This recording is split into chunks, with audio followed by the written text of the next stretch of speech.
harvest of the earth is fully ripe. Couple things. We've reached the appointed time. We've reached the appointed time. Have you ever stopped to think that there will be a moment where this all ends? History as we know it, life as we know it, it will be the last day as we know it. It will end. It will end differently, but similarly to when Noah gathered the animals and gathered his family, and he's then shut up in the ark, and life as he knew it was ending that day. God was going to have it rain, and it rained, and it rained, and it rained, and life died, except for the animals on the ark and 8 people. That was it. There is a moment coming where 7+ billion people on earth will no longer be living for another day. And here it's pictured as the second person of the Trinity, Jesus. One imagined here like a son of man, crown of gold, sickle in hand, being told by the angel, the harvest is ripe, the hour has come. Here's why it's significant of the angel saying that. Go back to Matthew chapter 24. There's some words that Jesus uses that are curious words. And they're curious because we know who Jesus is. Jesus is God, right? And if Jesus is God, and we know that God knows everything, how can Jesus be saying what Jesus is saying in these words? Because here's what he says. They're asking him, things are going to end at some point, and we want to know as much as possible. And he's saying a number of different things up through the first 35 verses of chapter 24 of Matthew.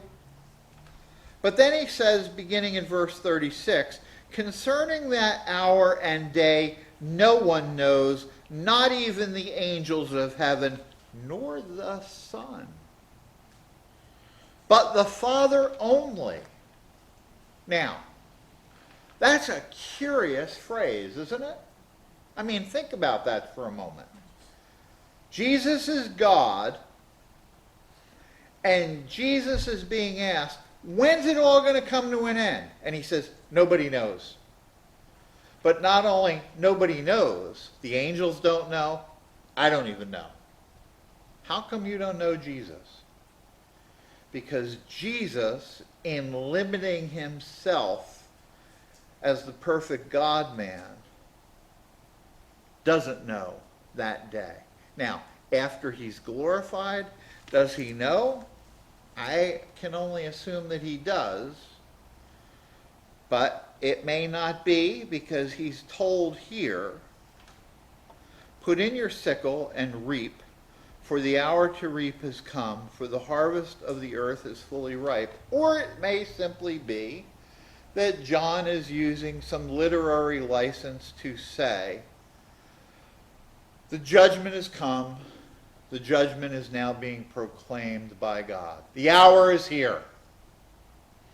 Go forth. We're not told. We're not sure. So he who sat on the cloud swung his sickle across the earth, and the earth was reaped. Now, notice something. There's not a whole lot of time in that verse, is there? Or at least there doesn't appear to be.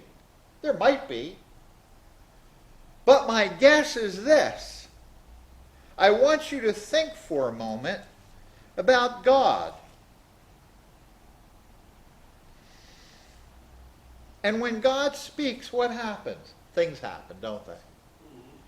In the beginning, God said what? Let there be light, and there was light. Wasn't millions of years. There wasn't this process of evolution. There wasn't process of this Big Bang thing, and it's going to take millions and millions of years for all this to come to be. There was God, and there was nothing else, and then God spoke, let there be light, and my guess is this. When God spoke, what happened next? There was light.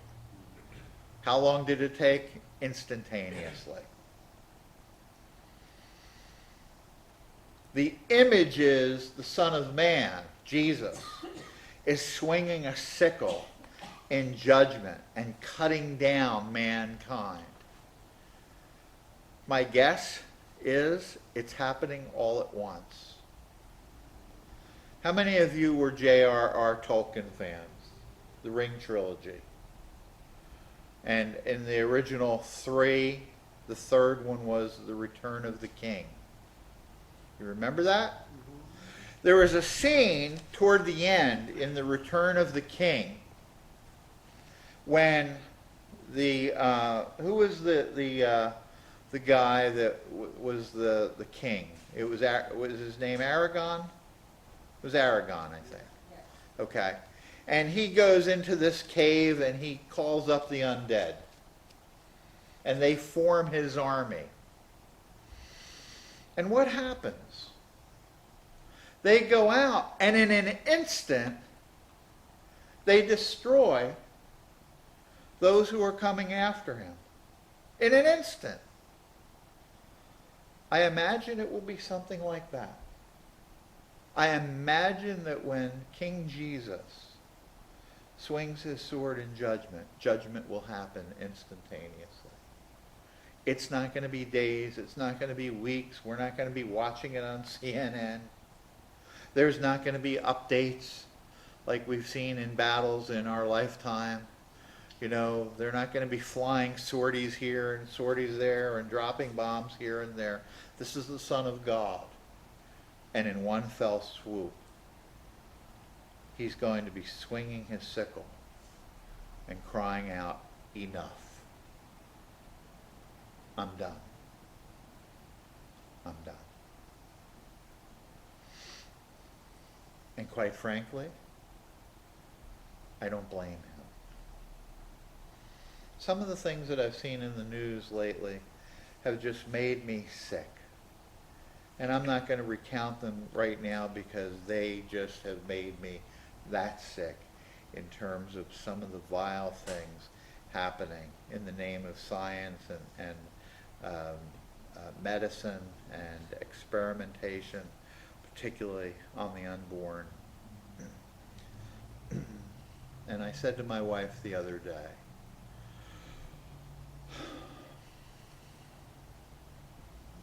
the Nazis at least did things in secret. There are things happening around the world today that aren't even being done in secret anymore. They're just out there. And I don't know how much more God will put up with. I know if I were God, I would be done. He isn't yet. He isn't yet. He's still calling some to himself. But quite frankly, I really don't know how much more it can continue. Well, you have the proclamation of judgment. And then you have another picture. A picture of not just proclamation, but implementation and the gruesomeness of what's ahead. Verse 17. Then another angel came out of the temple in heaven, and he too had a sharp sickle. And another angel came out from the altar, the angel who had authority over the fire. And he called with a loud voice to the one who had the sharp sickle. Now when it says he's the one that had authority over the fire being the fire of incense. We're told about that in Revelation chapter 8. But he is the one that takes the prayers of the saints and offers them up to God as an incense, but then he's also the angel in that scenario that takes the fire of God and throws it down upon the earth in judgment. And here he's referred to as the angel who had authority over the fire.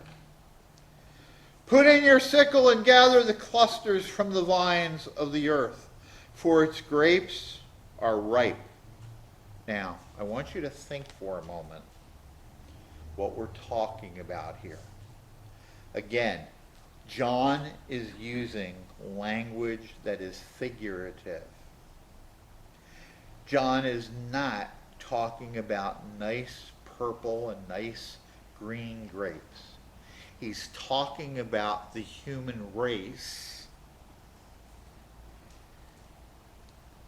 that are about to be harvested. And they are individual and they are in clusters. And then as they are being cut down, they are being all thrown. This is human beings. They're being thrown into the great winepress of the wrath of God. So imagine there's this wine press. Have you ever seen a wine press? There are some that are manual. There are some that are also big. And yes, in some places, I know in Italy, they still do it, where they will take grapes and they will throw them into a big vat. And people take off their shoes and they clean off their feet and they literally go around and they stomp on the grapes. And the juice of the grapes does what? It goes through the holes at the bottom of the wine press. But what's happening here isn't grapes. What's happening here is the wine press is actually an image for the wrath of God. So these people are being literally cut down and thrown into the winepress of God's anger. And John wants us to understand how gruesome it is. But he also wants us to understand a little bit later that one of the primary participants, not the only one apparently, because the angels are involved as well, but the primary participant in stomping on these grapes, again, human beings, in anger and judgment, is none other than Jesus himself. Go over to chapter 19. And there we read in verse 11. Then I saw heaven open, and behold a white horse. The one sitting on it is called Faithful and True. And in righteousness he judges and makes war. His eyes are like a flame of fire, and on his head are many diadems, and he has a name written that no one knows but himself. He is clothed in a robe